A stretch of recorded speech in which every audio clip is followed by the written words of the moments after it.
Why is your truth the truth? Yeah, no, that's a great question. So through both reason and revelation, though. So God gives us both. Revelation, of course, is the scriptures. Reason is our ability to interact with the natural world to see if the scriptures are actually true.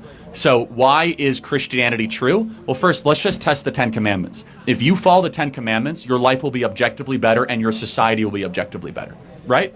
I mean, not killing, not murdering, not stealing, honoring your parents. These are things that we can all agree, like, okay, that's a good way to build society. But let me just one thing. The two miracles that Christianity hinges upon is creation, which I think you're almost there-ish, that there was a beginning to everything. In the beginning, God created the heaven and the earth. And then the resurrection. And the resurrection is the greatest, most documented miracle in human history. And we believe, of course, it to be true. It defies every other historical explanation so in order for an atheist to be able to wrestle with the resurrection, you must answer, who is Jesus Christ?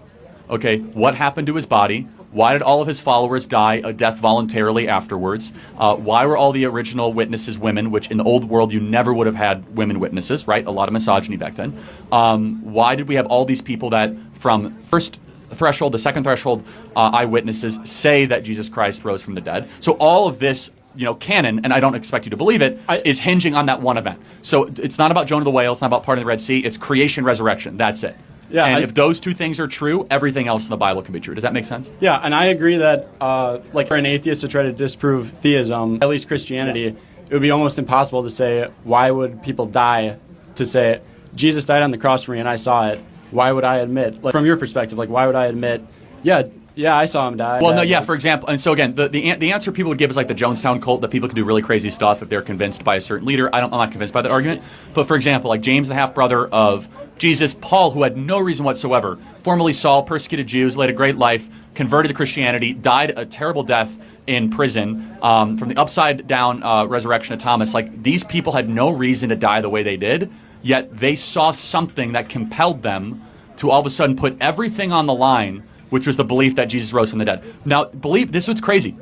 The Romans gave them an opportunity, saying, you can believe in Jesus, you just can't say he rose from the dead. They said, no, I refuse to give an inch on that. And so there's something there so powerful that it inspired an early church across an entire region and a religion that swept the world. And so that's enough for me to believe that it's true. Yeah. Not to mention, we have actually if you count Acts, 5 different eyewitness accounts, Matthew, Mark, Luke, and John, and then Acts, of different perspectives of this one singular event. And then we have Josephus, and then we have the second and third rate historians that say that something happened in this region at that time. And then also, I don't expect you to be persuaded by this, but accepting Jesus into my life changed everything for me. It changes your perspective, changes your worldview, changes who you are from within, and it gives you purpose that nothing else can explain.